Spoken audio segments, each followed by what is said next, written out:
Vote মানেই উৎসব, আবার এই ভোটকে কেন্দ্র করে রাজনৈতিক দলগুলি পরস্পরের বিরুদ্ধে কুৎসা ও আরোপ প্রত্যারোপে মেতে ওঠেন। কোথাও আবার পরস্পরের হিংসা সংঘর্ষেও মেতে উঠতে দেখা যায়। সংস্কৃতির শহর বালুরঘাটে কিন্তু অন্য ছবি ধরা পড়ল।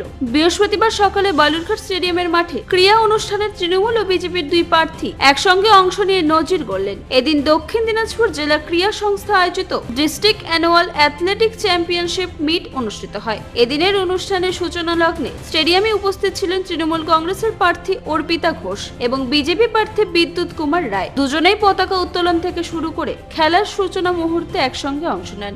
বাইরে প্রচারে বেরিয়ে যখন একে অপরের বিরুদ্ধে বক্তব্য দিতে ব্যস্ত, তখন বালুরঘাট স্টেডিয়ামে তাদের সহাবস্থান সংস্কৃতির সৌজন্যেরই বার্তা দিল বলে সকলে মনে করেছেন। শুধু অংশগ্রহণই নয়, সেখানে পরস্পরে তারা হাসি ঠাট্টাও করেছেন।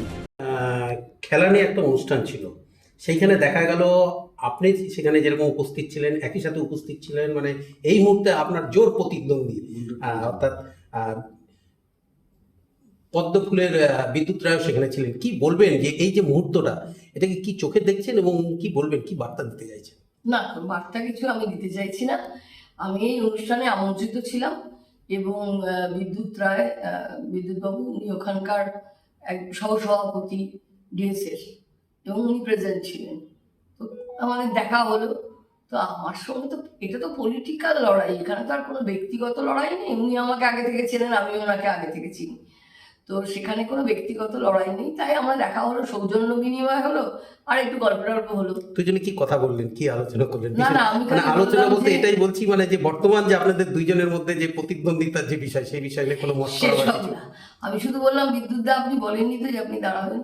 তো বিদ্যুৎদা বললেন আমিও জানতাম না আমি দাঁড়াবো। আমি বললাম আচ্ছা। তো এরকমই কিছু মজা করছিলাম নিজেদের মধ্যে। এর বাইরে আরো অনেকে ছিলেন, নবদা ছিলেন। তো যা হয় আর কি, দেখা হলে সেই মজাই করছিলাম আমরা। আসলে রাজনৈতিক লড়াইটা রাজনীতির ময়দানে ঠিক আছে, কিন্তু ব্যক্তিগত জায়গায় সৌজন্য থাকাই বাঞ্ছনীয়। একদিকে যেরকম মানে সাধারণত বলা হয় যে ভোট মানেই একটা উৎসব করে নেওয়া হচ্ছে, কিন্তু অনেক জায়গায় দেখা যায় যে এই ভোট নেই পরস্পরের মধ্যে বাক বিতণ্ডা, তারপরে অনেক জায়গায় সংঘর্ষের ঘটনাও ঘটে। সেখানে এটা কি মানে এই যে আজকের যে মুহূর্ত কাটালেন, সেটা অন্যান্যদের ক্ষেত্রে কি মেসেজ দিবেন? দেখুন, আমি একটা কথাই বলবো যে বালুরঘাটের ধরনটা ঠিক এটা নয় যে মানে সবকিছুতে মারামারি করতে দৌড়বো। আমার সবসময় মনে হয়েছে এবং যে রাজনীতির ক্ষেত্রে, কারণ আমাদের নেত্রী কিছুদিন আগে আপনারা দেখেছেন যে বিমানবাবু এসেছেন, রাজ্যপালের যেদিন শপথ অনুষ্ঠান ছিল বিমানবাবুকে সামনে নিয়ে এসে বসালেন এবং বিমানবাবুর গাড়ি ছাড়া অবধি মুখ্যমন্ত্রী অপেক্ষা করলেন। তো এই সৌজন্যটুকু রাজনীতিতে থাকা দরকার বলে আমি ব্যক্তিগতভাবে মনে করি, কারণ এটা কোনো মারামারির ক্ষেত্র নয়। খেলায় যেমন হার জিত আছে, সেরকম রাজনৈতিক ক্ষেত্রেও হার জিত আছে। তো খেলায় কি হেরে গেলে কেউ কাউকে মারতে দৌড়ায়?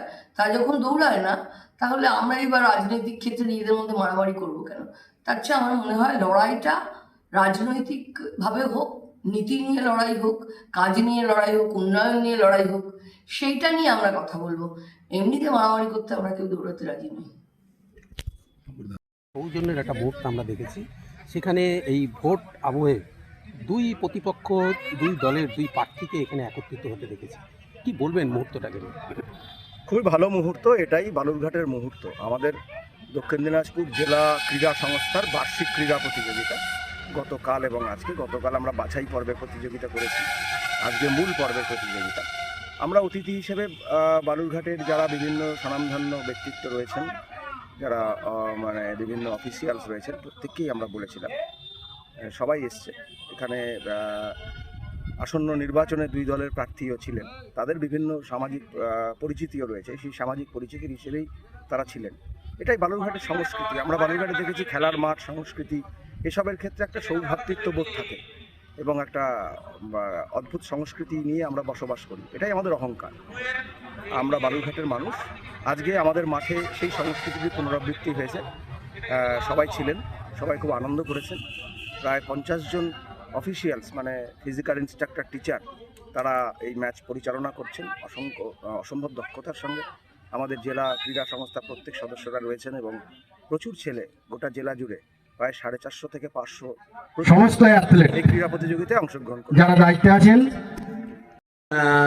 ক্রীড়ার ময়দানের একটি অনুষ্ঠান ছিল, সেই অনুষ্ঠানে দেখা গেল আপনি এবং সেই সঙ্গে আপনার অন্যতম প্রতিদ্বন্দ্বী তৃণমূলের প্রার্থীকেও সেখানে দেখা গেল। এই যে মুহূর্তটা দুজন একসাথে কাটালেন, কি বলবেন? এইটা কি বার্তা দিতে চাইছেন? আজকে জেলা ক্রীড়া মিট ছিল অ্যাথলেটের। সেই জেলা ক্রীড়া মিটের আমি হচ্ছে হোস্ট, অর্থাৎ আমি সেই কমিটির আমি কনভেনার। জেলা ক্রীড়া সংস্থার আমি ভাইস প্রেসিডেন্ট হিসাবে কনভেনার। এইবার বালুরঘাটের আমি মানুষ, সেই জন্য আমি হোস্ট হিসেবে সৌজন্যমূলক আমাদের বালুরঘাটের যে রক্তে আছে যেটা, সেই হিসেবেই আমি ওনাকে স্বাগত জানিয়েছি। আমাদের মধ্যে একটা সৌজন্যের বাক্য বিনিময় হয়েছে। এই যে মানে যেখানে দেখা যায় যে অন্যান্য এলাকায় যে প্রতিদ্বন্দ্বীর সাথে একটা ট্রাসেল সবসময়, না না না, বালুরঘাটের মানুষ, আমরা যে একটা সংস্কৃতির শহরে থাকি, সেখানে এইটা আমাদেরকে শেখায়নি যে প্রতিদ্বন্দ্বী হলেও তাকে মুখ ফিরিয়ে নিতে হবে তার কাছ থেকে। এমনি আর তার সঙ্গে আমার অন্যান্য জায়গায় যেটা দেখা যায় যে প্রতিদ্বন্দ্বীর মধ্যে একে অপরের বিরুদ্ধে কুচ্ছা রটানো, সেই সঙ্গে বা এটাকে কেন্দ্র করে অনেক জায়গায় দেখা যায় যে দুই পক্ষের মধ্যে একটা সংঘর্ষের বাতাবরণ তৈরি হয়।